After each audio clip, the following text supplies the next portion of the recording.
Hello everyone, welcome to the new week. It's Monday the 31st of August and this is episode 86 of the Meet the Farmers podcast with me, Ben Eagle. And before we start, I want to give a shout out to a new podcast that is coming on the podcast scene later this week. Will Evans and I are presenting the brand new Nature Friendly Farming Network podcast.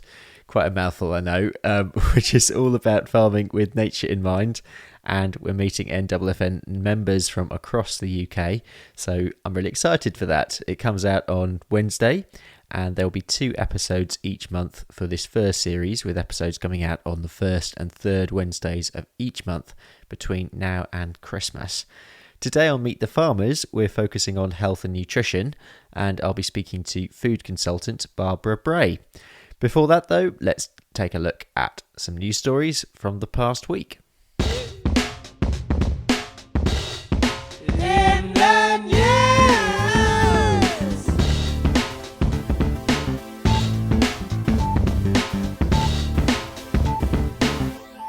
In the news this week, the harvest nightmare has continued for many, with terrible August weather delaying combines and continuing the extremely challenging theme for arable farmers this growing season. The season of 2019 to 2020 will surely lodge in the memories of all the current generation of farmers, and the hope will be that another like it isn't seen again for quite a while, although a changing climate may suggest that this kind of season will become less and less of a rarity moving forwards. Time will tell. The National Federation of Young Farmers Clubs has a new president. International Rugby Union ref Nigel Owens has taken over from BBC Farming Today and Country Farm presenter Charlotte Smith, who has served 3 years as president of the organisation. A new world record sheep price of 350,000 guineas has been set by a ram lamb from the sportsman's flock of the Bowden family from Cheshire. This massively surpasses the previous record of 220,000 guineas set way back in 2009. And that is the news for now.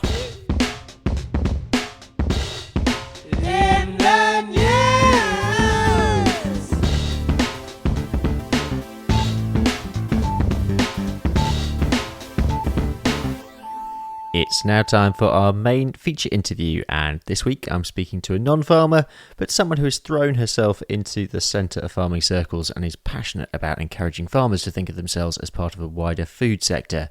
Yes, I'm speaking to food and nutrition consultant Barbara Bray. Meet the farmers' friends. So this evening I am speaking to a consultant who has food and nutrition at the heart of her work. Barbara Bray runs a consultancy business in the UK, which is focused on driving food safety in food supply chains and advising agri-food businesses on food and nutrition strategy. She has a real passion for talking about food and nutrition, which I'm sure we will experience tonight. She's a director of the Oxford Farming Conference. She's on the Food Science and Nutrition Committee for the Institute of Food Science and Technology, and she's also a trustee for the Nutrition Society.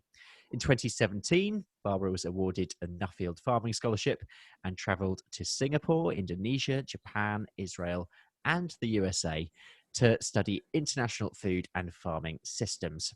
In 2019, she was awarded an MBE for services to food and nutrition. Barbara, thanks so much for coming on the show. It's really good to have you here. Thank you for inviting me. I'm looking forward to it. Obligatory 2020 question to start with. How's the lockdown and COVID been for you? It's been a roller coaster. In fact, I heard that the first, when we initially had the lockdown back in March, I heard that it was like going through the stages of grief, and it did feel a bit like that. There was kind of like the anger and the questioning, and then it kind of calmed down because you realise that you had no control. So all you had to do was suck it up and get on with it. Yeah. And I think the nice thing was, because it was the whole country, everybody was affected, and it made it seem like we all had to work together. But I think now that I'm living in the northwest of England, we're on a local lockdown, so I can't mix with any other households outside of my own. I can go and see my parents, but I can't play with my niece and nephew, for example, or can't even go to my next door neighbour. And it just feels like everyone else is moving on with life. And us in the northwest, it's a lot more restrictive and just frustrating. And we're seeing the numbers of people with COVID going up in our area. And Yeah, it's left me kind of feeling that I haven't got the coping strategies nailed that I had a few weeks ago. I just need to revisit my coping strategies and kind of go, this is what I need to take me forward, because I think initially I could do the coping strategies because I thought it was going to be 3 or 4 months, but now we're talking about a year or so. You need different coping strategies as far as Yeah. I'm concerned. I asked Sue Pritchard on the podcast last week, actually, this question.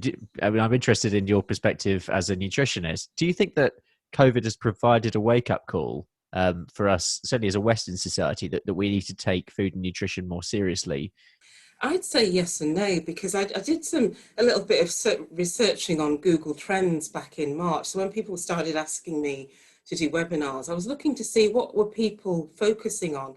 And when you look at Google Trends for that period, the searches for the term vitamin C, immunity, and veg skyrocketed. Then they kind of plateaued and stayed quite high. But also sales of alcohol and snacks went high as well. So Okay. it's almost Yep. like there were two camps. There was the camp of people who said, right, I need to eat sustainably and healthily and look after my body and the planet. And the kind of people who went, I'm just going to sit it out, on the sofa watching Netflix and eating snacks until it passes. So yeah, I think that there's been different camps. There are definitely some people who've said, oh, our food system needs to be reviewed and we need to do something about the situation of inequality, and others who've kind of gone, I can't deal with this. Let's just forget about it in the short term. Let's talk about you for a bit. Tell me about your early life and perhaps anyone who influenced you during that time. Well, I grew up in a place called Darlington in County Durham. So my parents come from Ghana in West Africa, and they came to the UK as students. They both were training in Edinburgh. My dad got his first junior doctor job. I mean, he came to the kind of the northeast. So I think his first job was Sunderland, and then he got a job in Darlington, which is where he ended up staying. So both my parents worked in the local hospital. And growing up as a young child, it was mainly playing with doctors' kids and playing with farmers' kids. So, Okay. I was introduced to rural life quite early on, because friends had ponies, or their parents were, I don't know, beef or dairy farmers. And so that wasn't unusual for me. It's as I was growing up that I realized that not everybody else's childhood was like that. I go and visit cousins in London, it's like, where's the cattle market? Yeah, so it was a very kind of idyllic childhood. And what I didn't appreciate at the time, because we did a lot of after school activities, we did Girl Guides, St John's Ambulance, all a range of sports and things, but you don't appreciate that the adults who are giving up their time, they're really teaching you about a whole range of things, a load of skills on communication, on just being yourself and learning to collaborate with other people, and also having that thirst for knowledge. And I think that's one of my takeaways, is that those adults are really handing on to the next generation a whole set of behaviors and skills that are really useful in later life. Yeah. When did you know that you wanted to have a career in food generally? But that again was from a young age. I mean, I really enjoyed when I was a kid just playing with food. So back in the 70s, everything was cooked from scratch. So I loved helping my mother chop up vegetables, and, going out in the garden. We used to grow sweet corn and things like that. And I enjoyed that side of it. But as a teenager, you do your biology projects and you learn about food. And I did a project on cultivating yogurt, and realized Yeah. that, you can have a whole factory for doing that. And that's Yeah. where my fascination, I think, of food science came from. That the little experiments that I was doing at home, they actually happen in real life on a much, much greater scale, a much grander scale. And when I was about 16, I think it would have been, or maybe 15, we had a careers day at school, and I'd spoken to the school about what I was interested in, and they brought a food scientist just to talk to me. Oh, well. Nobody else was interested. It's like, okay, let's get So, some in for the she career. knows what she wants to do. Pounce on this. They were on it. So I spoke to this lady for the whole session. She was brilliant, and she really sparked that energy in me. Is that, I want to do what she does. And she was working as a food scientist in industry. And I was like, yeah, that's what I'm going to apply for at university. And that's actually what I did, but I didn't get the grade I needed in chemistry at the time. So I ended up switching to food technology, which actually suited That's me a really lot interesting. better. Okay. Because it's a multifaceted course. It's multidisciplinary in that you're not just focusing on one pure science. You're looking at food microbiology, food chemistry, food engineering, food manufacture, and then you're also looking from a personnel side, human resources, entrepreneurship. So So that actually turned out really well in my favour. So I'd say to anybody who's got kids doing A levels, don't panic. There's always a solution. Yeah. I went on from Reading to do a master's at Cranfield University, and Yeah, in Cranfield was post-harvest technology, which sounds sounds it really was fascinating. because back in the 90s, remember, it was the time when we were having fresh fruit salads and bagged salads and cut produce like, green beans that had the ends chopped off already in a bag. So the whole post-harvest technology, the extension of life of fresh produce, was very new and very exciting. So I went into fresh produce technology or post-harvest technology at that period. So it really was a great period to be doing that. And it obviously was a springboard for my career as well. So after graduating, you worked in the Ugandan agribusiness sector for a few years. What were you doing during that time? So I started off because at Silsoe College, where I was at Cranfield University, they had a charity called SAFAD, which they'd use to help different communities, and they'd have projects in different countries around the world. And people from that kind of university, it's all postgrad with specialist knowledge. And I thought, you go and you're helping a community do something, but actually the community is teaching you a lot of things that you didn't already know.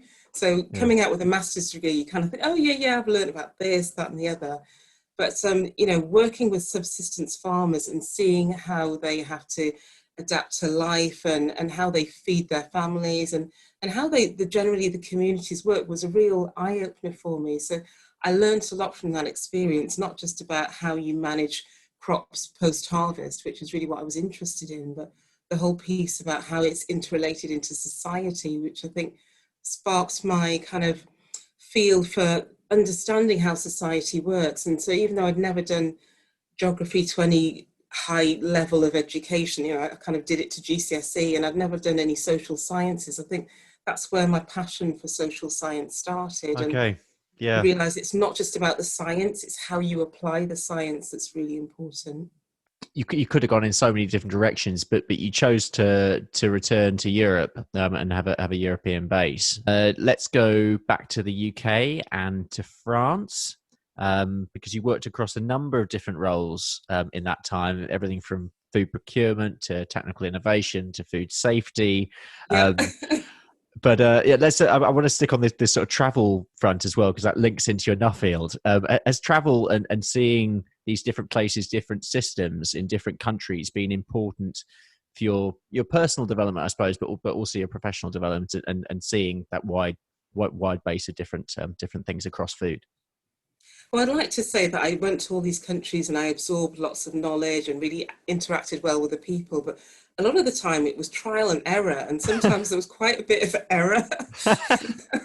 Because, I know now there's that phrase, is it cultural sensitivity or cultural intelligence? Like you have emotional intelligence and cultural intelligence. Well, I had none of that when I started. So I picked it up as I went along, usually by making mistakes, that you say hello to people in the wrong way, or I've been to one country where I said hello in the wrong language, and you think you're really cool. And I know that was the country before, sorry. So I feel like I've Where am I bumbled. again? So yes, I think I have learned by mistake, but it does help round you, because it helps you understand why cultural intelligence is so important, why you need to research the countries that you're going to, learn the language, understand how people think. And it's not just about doing a desktop type thing, it's about getting to know people really well.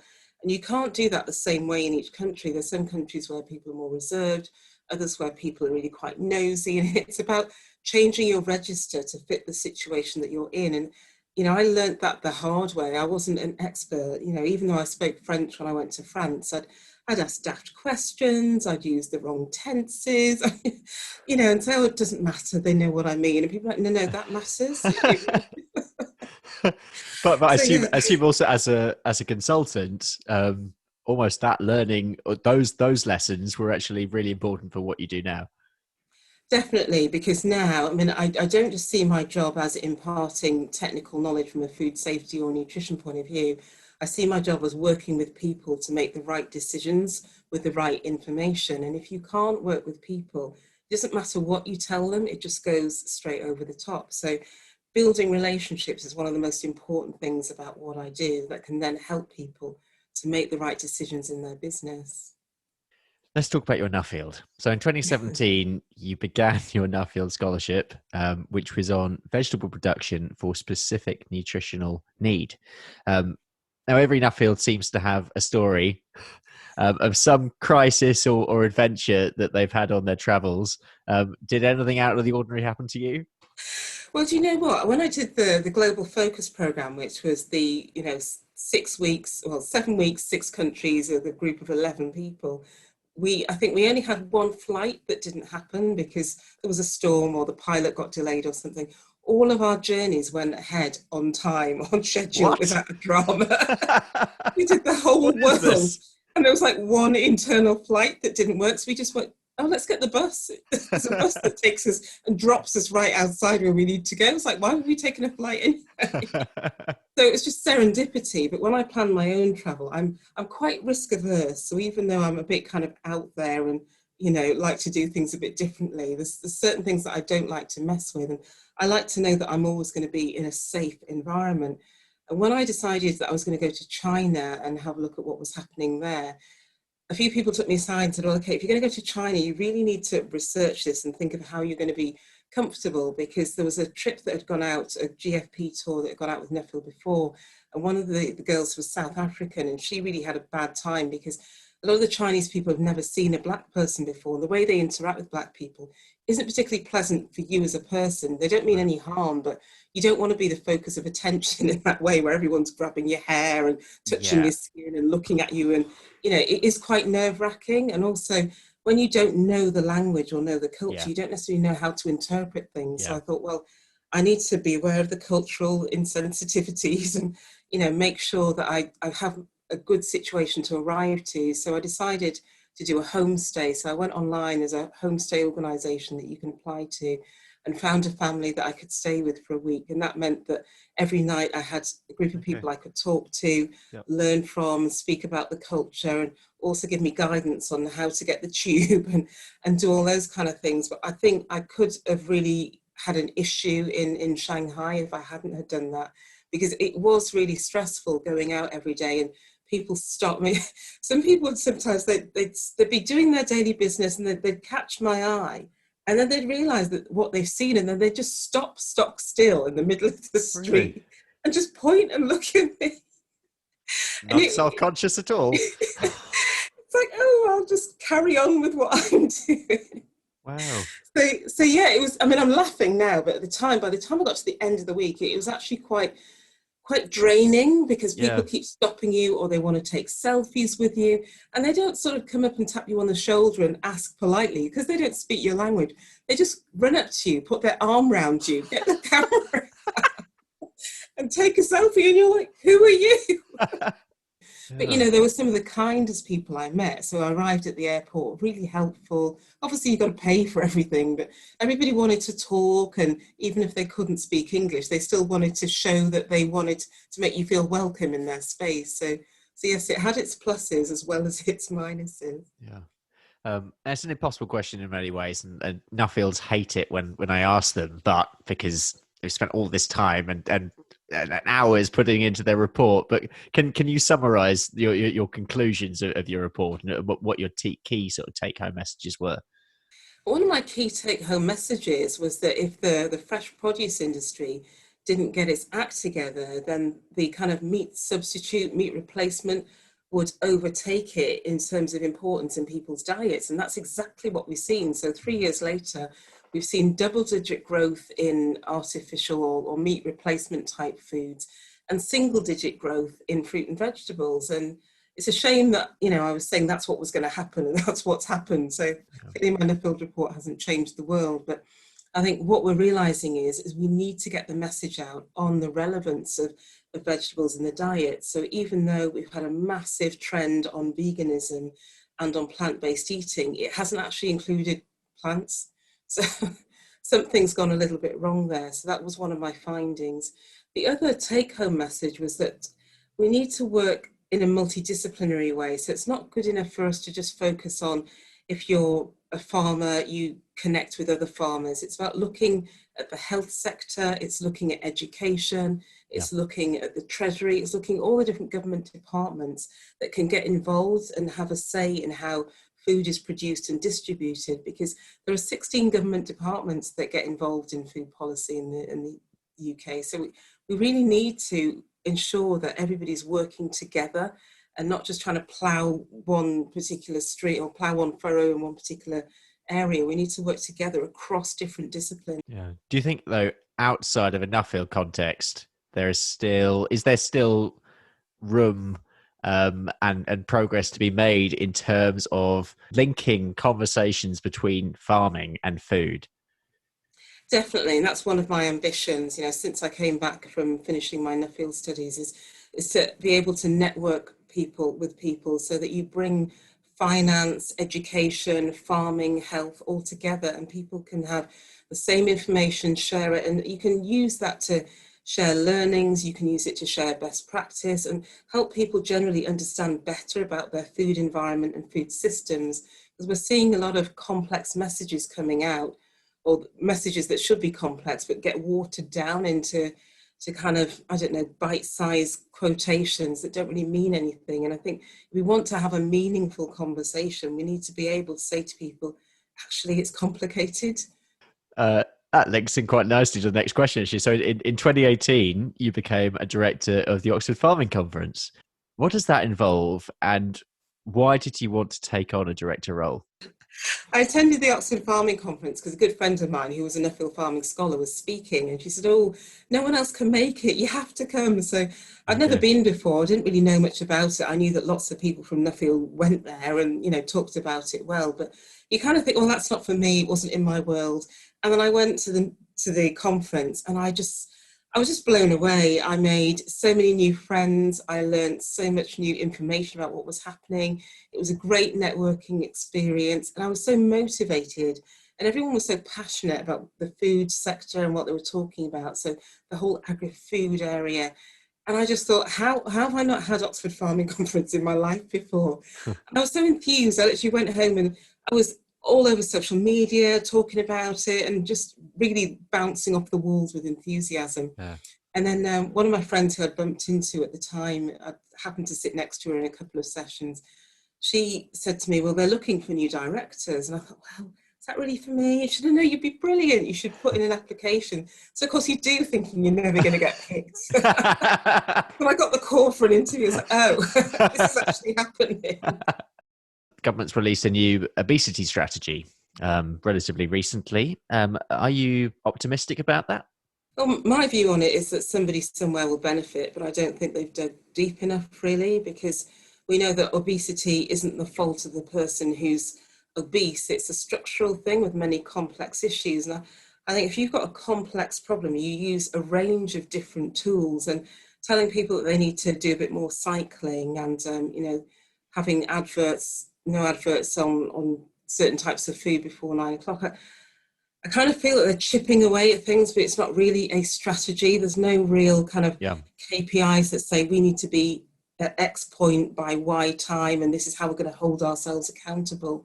If they were saying that we're going to make sure that we reduce poverty and make sure that people have got enough money to pay for healthy food, or we're going to subsidise healthy food and we're going to help people with access to food. So, for example, if they aren't good at cooking or haven't got the facilities, they can get a hot meal every day in a community centre or at work.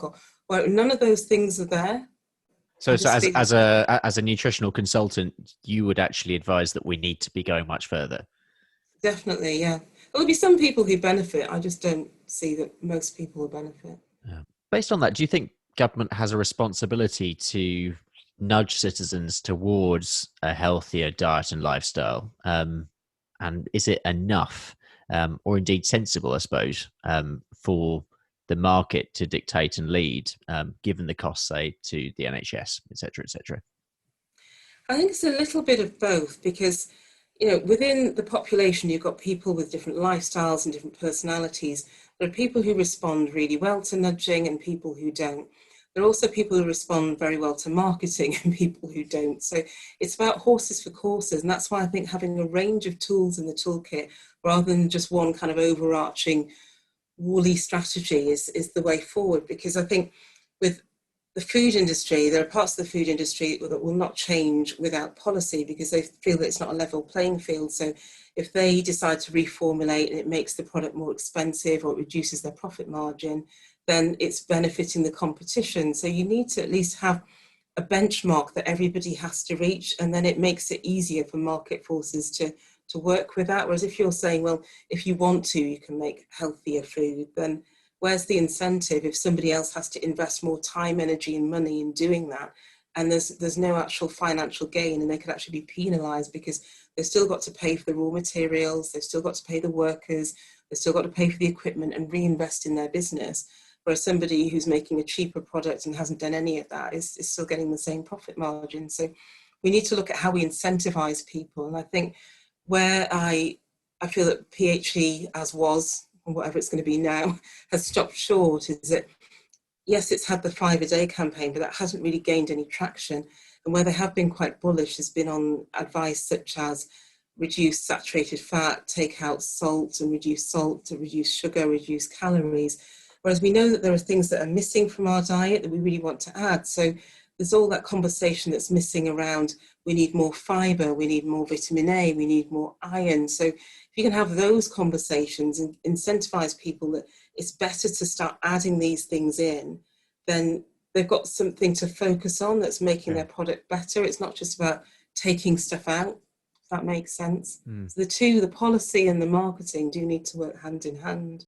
Bringing it back to a farming context, do you think that, and perhaps specifically a UK farming context, but I think we can push it out globally as well, do you think farming and health are linked sufficiently? I'd say we can do better. I think there are links, and I do see people starting to make those links, but I think it would be better to have it so that people realise that there's a consequence to their actions. So whatever you're growing, somebody's going to eat that, that's going to end up as somebody's meal. And if that's not a particularly healthy food, then there has to be a conversation about that. And I feel sorry a bit for farmers because they're at the primary end. So if you're a potato grower, you're not dictating whether your potatoes go into a mashed potato or whether they go into crisps, but the food manufacturer does. But obviously there's certain products, if you're growing sugar beet, you can't pretend that that's benefiting somebody's health anywhere along the line, because it's a nice to have rather than a must have. Whereas somebody who's growing broccoli, there's very little that you can do with that to make it less healthy.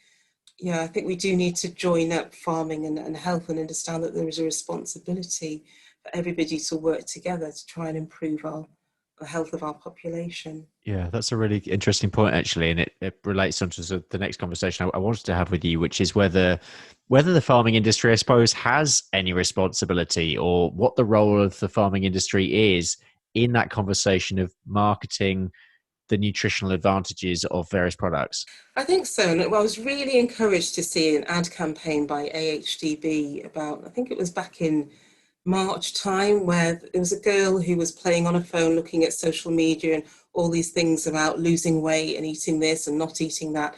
And she goes down to sit at the table with her family to eat a meal, and on that plate you see some meat, a jacket potatoes, some vegetables, and it was lovely. Just I get so excited and emotional about it. It was a balanced plate of food, because I think up until now it's all been, the milk board saying drink milk, the egg board saying, eat eggs, and British beef and lamb saying eat British beef and lamb. And it's like, no, people eat meals. They don't eat commodities. No one goes out and says, right, this is going to be an egg week this week.